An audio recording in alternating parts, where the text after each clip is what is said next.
रहेगा तो उसको जो गुरुजी आदेश देंगे वो काम करना पड़ेगा। ये गुरु आश्रम की मर्यादा होती थी। उस समय शिष्य भी बड़े धर्म से एक अपने और वास्तविक कर्म को मान करके गुरु सेवा करते थे। राम जैसे व्यक्ति भी अपने विद्यार्थी जीवन में गुरु जी के शरण में रहे। आज के शिष्य तो बड़े अच्छे हैं। आज तो ऐसे शिष्य हैं थोड़ी ज्यादा चतुर दिमाग के। एक आश्रम में गुरुजी विद्या अध्ययन के लिए 2 शिष्यों को रखे थे, पढ़ाते थे। तो उन्होंने पहले शिष्य से आदेश दिया, बेटा तुलसी की पत्ती, तुलसी दल ले आओ पूजा के लिए।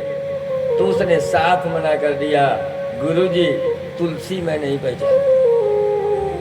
तो दूसरे वाले ने सोचा कि अब तो मेरा नंबर आ ही जाएगा, तो उसने पहले से दिमाग लगा लिया। उसने कहा, अरे मूर्ख, तू तुलसी नहीं जानता, केला जैसे बड़े बड़े पत्ता होते हैं। तो कितने ईमानदार शिष्य हैं आज के जमाने में। लेकिन वो युग वास्तविक धर्म का था। अजामिल को कभी कोई काम नहीं। एक दिन रक्षाबंधन का त्योहार था। गुरु आश्रम से सारे विद्यार्थी अपने अपने घर में छुट्टी में चले गए। लेकिन अजामिल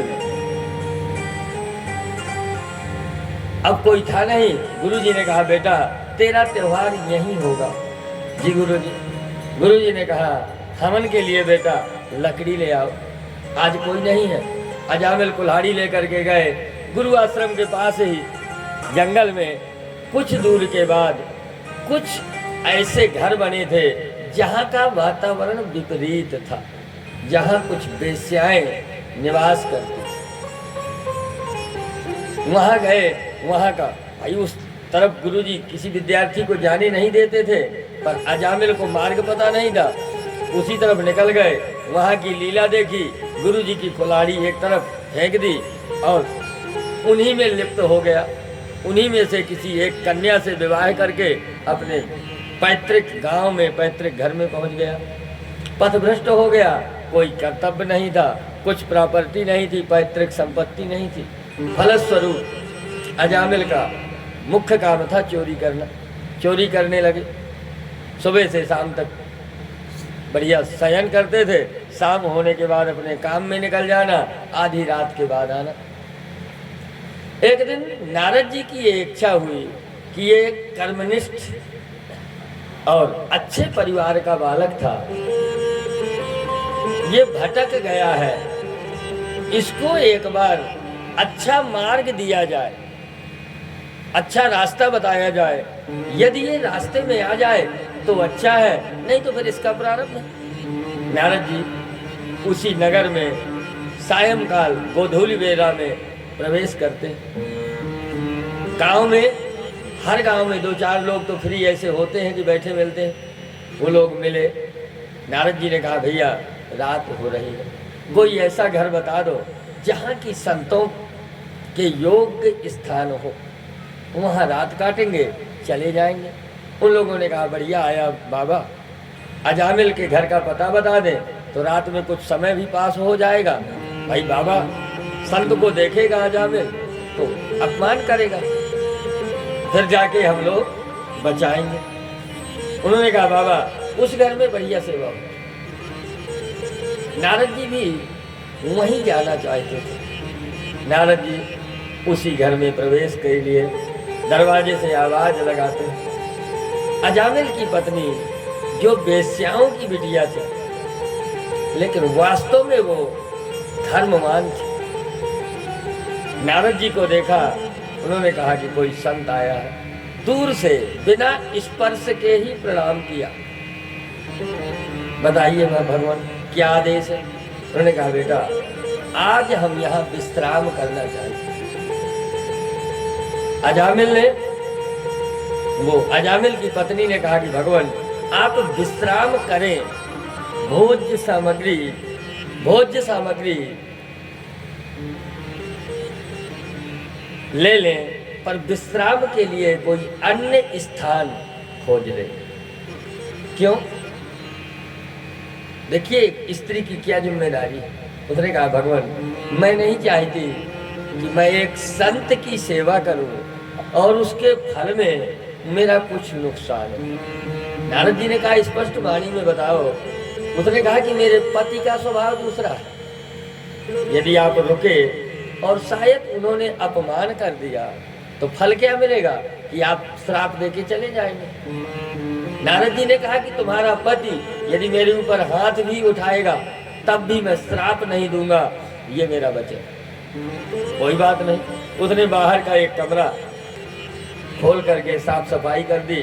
नारद जी भी अजामिल के आने की प्रतीक्षा में जानबूझ, वैसे तो भोजन नारद जी को काहे की जरूरत है, लेकिन जबरदस्ती आग जला करके बढ़िया टिक्कड़ की व्यवस्था, ये अजामिल तो आ जाए। आधी रात तक नारद जी उसी लीला में लगे रहे। आधी रात के उपरांत अजामिल का आगमन हुआ। नारद जी को देखा, कोई मतलब नहीं, ना राम राम ना नमस्कार, सीधे पत्नी के पास, ये मान करके कि ये इसके मायके का कोई बाबा होगा तो पत्नी ने रोक लिया होगा। अंदर गए, पत्नी से पूछा ये कौन है। उन्होंने कहा कि बाबा है, मैं पहचानती नहीं हूँ, बेचारे कह रहे थे तो मैंने रोक लिया। अजामिल बाबा जी की तरफ, नारद जी की तरफ वापस आने लगे। पत्नी ने कहा कि भगवान एक निवेदन है, मैंने आज रोक लिया है तो आप कुछ कहेंगे नहीं। अजामिल ने कहा कि ठीक है, यदि तुमने आज रोक लिया है तो ये वादा करो कि आज से किसी बाबा को घर में नहीं रोका जाएगा। उसने कहा ठीक है, आज मैं कुछ नहीं कहूँगा, लेकिन ये तो देख लेने दो कि बाबा संत जो है वो सत्य है कि बनावटी है, परीक्षा तो लेने दो। कोई बात नहीं। पत्नी से मिल करके अजामिल वापस आए। नारद जी के जहाँ भोजन बन रहा था खड़े हो गए, न नमस्कार न प्रणाम न बैठना। तो नारद जी भला करने आए थे। भाई हमारा लक्ष्य है कि हमें किसी के साथ अच्छाई करना है, सामने वाला थोड़ी मोड़ी बिगड़ भी रहा है तो हमें लक्ष्य से नहीं भटकना।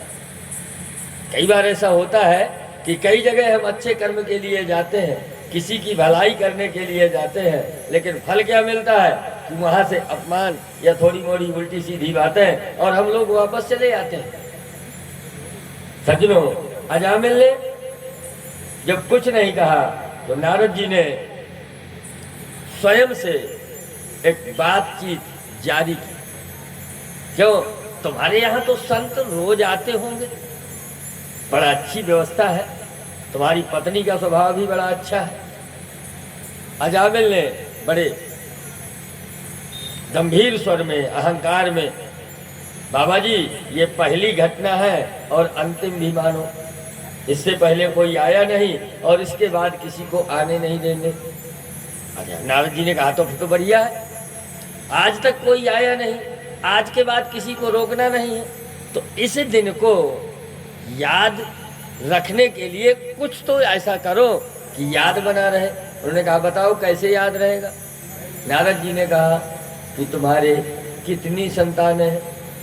उन्होंने कहा कि बाबा मेरे 3 पुत्र हैं और चौथे की तैयारी है, मेरी पत्नी गर्भवती है। नारद जी ने कहा बढ़िया है, इसका मतलब यदि पुत्र हो तो मेरी बात मानो और उसका नाम नारायण रख लेना। अजामिल ने कहा बड़ी अच्छी बात है भाई, कम से कम इसी बहाने याद भी बना रहेगा। नारायण की भावना से कोई मतलब नहीं था। बाबा, आज मेरे घर में कोई बाबा रुका है, आज के बाद रुकने नहीं देना, इसलिए तुम्हारी बात मान लेंगे, लेकिन बाबा अपना पता भी दे के जाओ, शायद बिटिया हो गई तो देखना पड़ेगा तुम्हें। कहीं भी सम्मानजनक बातों का प्रयोग नहीं किया। नारद जी ने कहा ठीक है। प्रातःकाल नारद जी विदा होकर के चले जाते हैं। कुछ समय के बाद अजामिल के पुत्र हुआ, उसका नाम नारायण रखा गया। धीरे धीरे अजामिल की क्रियाएं चलती रही, वही चोरी और सताना दूसरे को। चौथी अवस्था आई, ये किंवदंती है, संतों का ये कथन है कि यमराज के दर्शन होते हैं। अजामिल को जब यमराज दिखे, उस अवस्था में कंठ अवरुद्ध हो जाता है, मरणासन्न अवस्था में। यमराज के जब दर्शन हुए तो अजामिल बार बार अपने पुत्र को पुकार रहे थे, नारायण नारायण, क्योंकि उन्हें ये था कि ये कोई मेरा विरोधी, भाई मैंने पूरे जीवन बुरा काम किया, नारायण नारायण। तो जब तक नारायण के सेवक प्रकट हो गए, आपस में दोनों की बातचीत हुई, यमदूतों की और नारायण के सेवकों की। अंततः दोनों ने कहा कि भैया तुम भी नौकर और हम भी नौकर, अपने अपने स्वामी से पूछ के आए ना कि किसका अधिकार है। भाई दोनों लड़ रहे थे, ये हमारा है, उन्होंने कहा नहीं ये हमारा, तो उन्होंने कहा नहीं। पूछ करके यमराज ने अपने सेवकों को समझाया कि देखिए किसको लाना है यहाँ,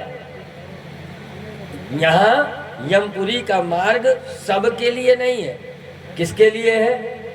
जिह्वा न वक्ति यस्मिन् गुणनामधेयम्, जिसकी जिह्वा से कभी भगवान का नाम ना निकलता हो, जिसके हृदय में कभी भगवान का स्मरण ना आता। कृष्णाय नो नमति यच्छिर एकदापि, जिसका सिर मस्तक कभी भगवान के विग्रह के सामने ना झुके, ऐसे व्यक्तियों को यहाँ लाना है। यमराज के सेवक वापस हो गए। अजामिल ने जब यमराज और भगवान के सेवकों के दर्शन किए, होश में आए, वो अपने अपने स्वामी से पूछने चले गए। तब तक अजामिल ने एक दिन में सर्वस्व दान कर दिया, तो स्वर्ग के अधिकारी भगवान की शरण में गए। तो देखिए पुत्र का नाम भी, पुत्र के बहाने भी यदि भगवान का नाम अंतिम समय में आ जाए तो कल्याण हो सकता है। आजकल इसीलिए, क्योंकि आज हमारा जब से देश स्वतंत्र हुआ, इस देश को एक नाम दिया गया है, काहे का? धर्मनिरपेक्ष। तो आजकल माताएं भी धर्मनिरपेक्ष हो गई। सीरियल के नाम ढूंढ के रखे जाते हैं, चिंटू मिंटू गिंटू पिंटू, ऐसे नाम, धर्मनिरपेक्ष नाम, कहीं भगवान न छुड़ जाए। ऐसे होता है ना भाई, धोखे से भगवान का नाम ना निकल जाए, इसीलिए तो धर्मनिरपेक्ष नाम खोजते हैं हम लोग। ऐसा नहीं है।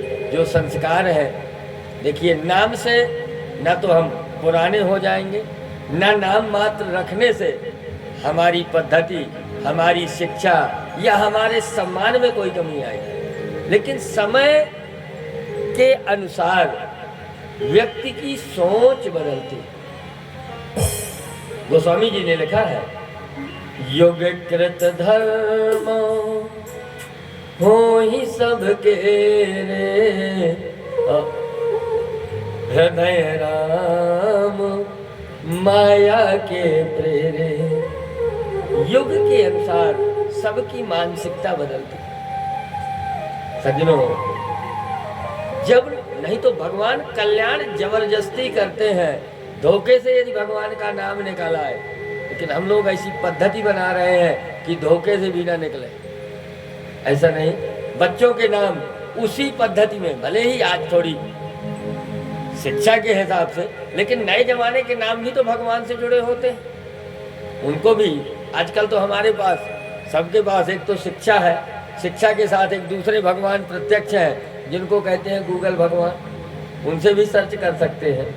वृंदावन बिहारी लाल की जय। चलिए नारायण का स्मरण करें, उसके बाद आगे कथा में प्रवेश। हो गए भव से पार, जय हो। लेकर नाम तेरा, नाम तेरा प्रभु, नाम तेरा।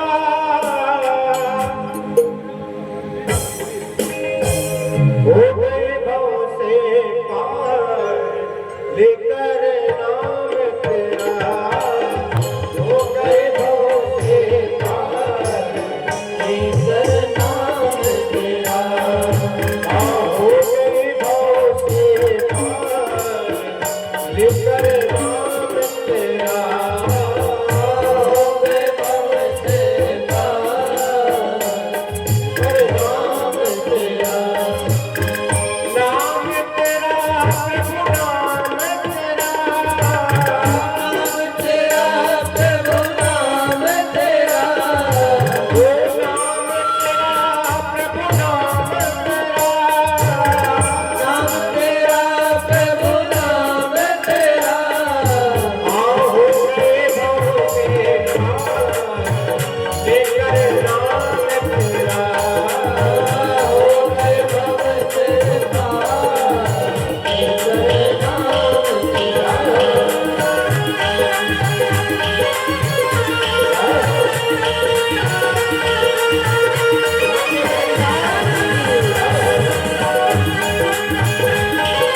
दीनता वाल्मीकि अति दुखी दीनता ओ वाल्मीकि अति दुखी दीनता वाल्मीकि अति दुखी दीनता बुरे कर्म में सदा लीनता बुरे कर्म में सदा लीनता करुणामयति अवतार करे नाम तेरा हो गए भव से पार तेरे नाम तेरा हो गए भव से पार तेरे नाम तेरा हो गए भव से पार तेरे नाम तेरा नाम तेरा प्रभु नाम तेरा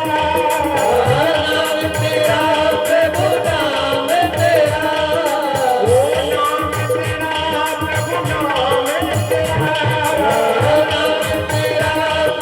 नाम तेरा हो गए भव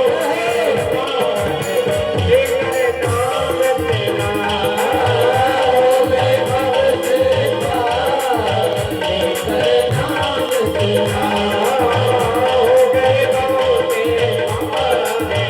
तेरे नाम तेरा हो गए भव से पार तेरे नाम तेरा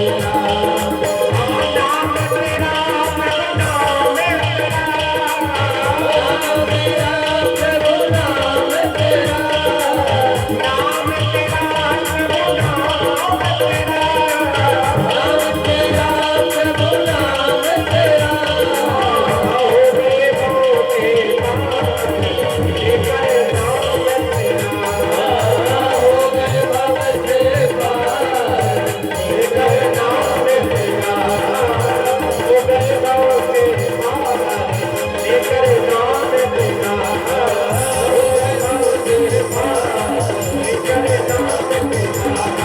हो गए भव से पार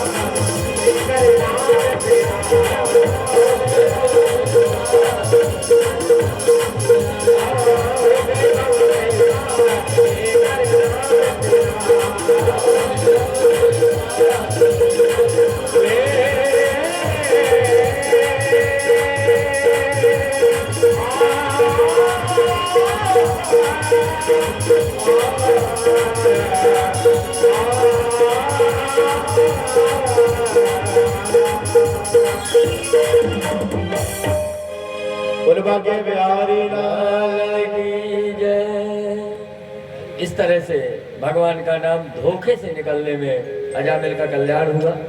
महात्मा सुखदेव जी ने हिरण्याक्ष के ज्येष्ठ भाई हिरण्यकश्यप का वृत्तांत सुनाया।